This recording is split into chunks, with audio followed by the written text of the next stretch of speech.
Good morning. Be patient when becoming someone you've never been before. Welcome to my morning pages. Today is April 9th, 2025. It is at 3:40 p.m. And today we're kind of going through the tasks for week one. I'm kind of just doing a review on them just to put it on camera. So yeah, let's talk about it. So task one, write your morning pages. Complete. That one was pretty easy. Task two, take yourself on artist dates. Honestly, I haven't really been taking myself on artist dates. I've been avoiding it, I think, and I need to push myself to do it, but I haven't done it. But that's okay. We're okay. But yeah, okay. Task number three, time travel. List 3 old memories of your creative self-worth. I don't remember what I wrote for this, but I think the quote-unquote enemies for me personally are obstacles, are social and cultural obstacles that are unnecessary. It's the lack of resources for people who want to be creative. It's the you can't do this because X, Y, and Z, because of money, because it doesn't pay well, because you need a job, because you have to abide by all these social constructs, instead of doing the things that you find interesting, and the need to put your curiosity aside to live. Yeah, I think that growing up, like, those obstacles felt like the most restrictive part for me. Yeah. Okay. Task 5. Write a letter to the editor in your defense. Mail it to yourself.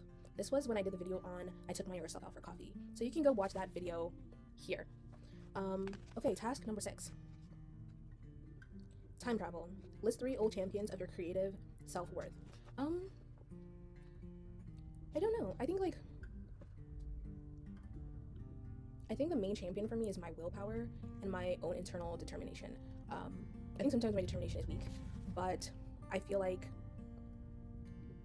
I have enough strength in myself to kind of keep going and to continuously put in effort and try, even if I continuously feel like I'm failing.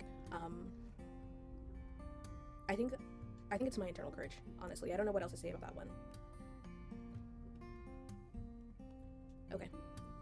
Task number 7. Time travel. Select and write out one happy piece of encouragement.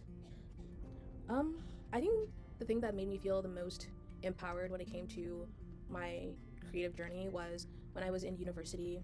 I spent the summer painting oil paints for the first time, and there was kind of this like art exhibition happening, and I submitted 2 of my works to be sold or whatever, and they both ended up being sold, and then I used that money to kind of buy myself a necklace, and then to remind myself that, like, yeah, I'm creative, and yeah, I can do it, and like, even if things get really hard, that like I do have the ability to make things happen for myself.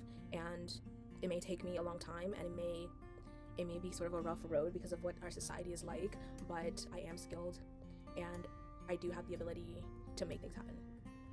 And I'm scared all the time, and it's hard all the time, but my work will eventually be out there as long as I keep trying to put it out there. So yeah, that's the answer for that. Okay, number 8, imaginary lives. If you had 5 other lives to lead, what would you do in each of them? Okay, so I wrote these down. The first one is an architect. If I could be anything, I'd want to be an architect. I love building things. I love making things. I love homes and houses. I love being at home. And I like having shelter, and I like feeling like I have a safe space, or feeling like I can go places and find safe spaces. And I think one of my main projects when it comes to architecture is building more third spaces where people can gather in community. I plan on going to architecture school at some point, so stick along for that, and hopefully I can share the process and the journey of that. So it's in my bucket list.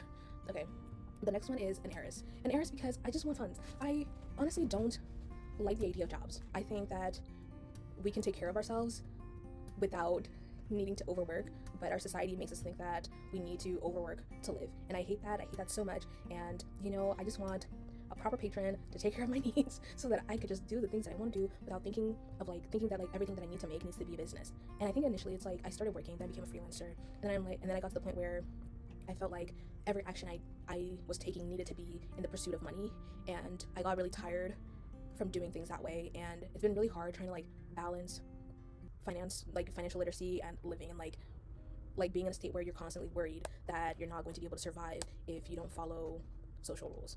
But yeah, I want to be an heiress so that my needs can be taken care of. That's the main thing.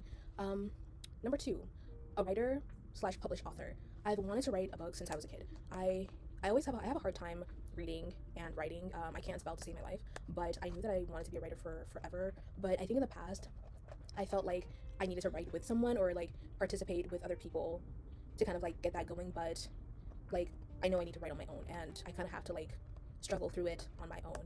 And yeah, I think when I was in school in the past, like um I used to actually get like really bad grades in school for like English and stuff. And I always felt like I was horrible at writing, and like trying to follow like the structures that the teachers would say to follow, like made me feel like I was super dumb or something. But then it turned out that I'm actually not bad at writing at all. I just hate rules, and I hate like social constructs that force you into a specific box when you want to explore different pathways. But exploring different pathways and systems is hard because they fail you and they make you feel like you are incapable if you don't follow their structure or their rules. So yeah, I'm not bad at writing. I'm good at writing, and I just need to do it. I just need to write, and I plan on writing a book. I have an idea for my first series. It's called Pressing Point right now. Maybe it will change, I don't know, but it's about the two main characters are Ben and Harper, and kind of going through their life journey and their love story eventually and stuff like that. So yeah, I haven't gone very far, but it's in the works. Okay, number 3, a creative engineer. I love coding.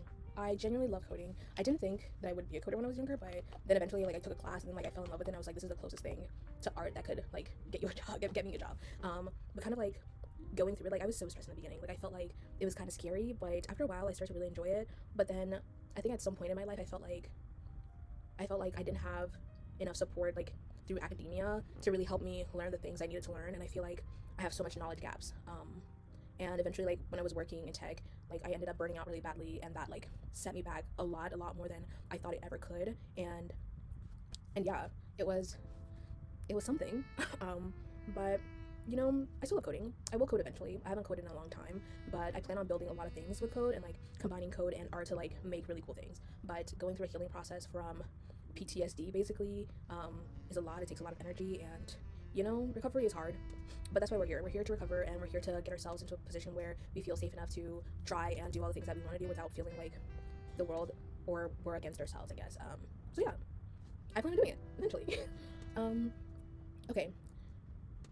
The next thing on my list is a modern farmer. Honestly, I put this on the list because I don't eat well enough, and I want to know more about food. I want to improve food culture. I want farm to table in a way that's sustainable and a lot more feasible.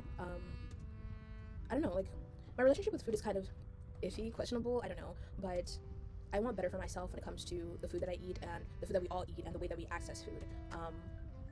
I don't like being in a state of survival. And I'm tired of being in a state of survival, and I feel like we have the means to do better, and our world just forces us to suffer, and I'm tired of suffering because of like whatever is in the world. But yeah, I'm trying to figure out how to grow food, sustain food, cook food, and learn how to eat better. And like, I'm not talking about like just eating bland green food and calling it healthy. I want it to be delicious. I want it to be infused with culture from all over the world. I want spices and seasoning and all the juicy stuff and a variety of things, not just bland rice and chicken. So yeah, I'm trying to figure that out. I'm trying to build a farm, sort of. An aeroponic, hydroponic, vertical farm, I think. And then I plan on going to culinary school eventually to learn how to make food and get good at feeding myself so that my body isn't always so weak. But yeah, that's that for all my imaginary lives. Number 9, affirmations. I am capable, I am creative, and I am phenomenal. You are phenomenal too, and we will achieve amazing things. Together or alone, whatever. We can do all of it, so. Okay, number 10. Take your artist for a walk. I try to do this as much as I can. I do try really hard to walk 3 miles as often as I can, and honestly, I wish there was more sidewalks. The city that I'm in is not walkable, and that pisses me off, so it feels like a hike when I'm walking, but I still try to walk as much as I can. So, yeah, walking is done. But anyways, that is it for today. Yeah, thank you for listening.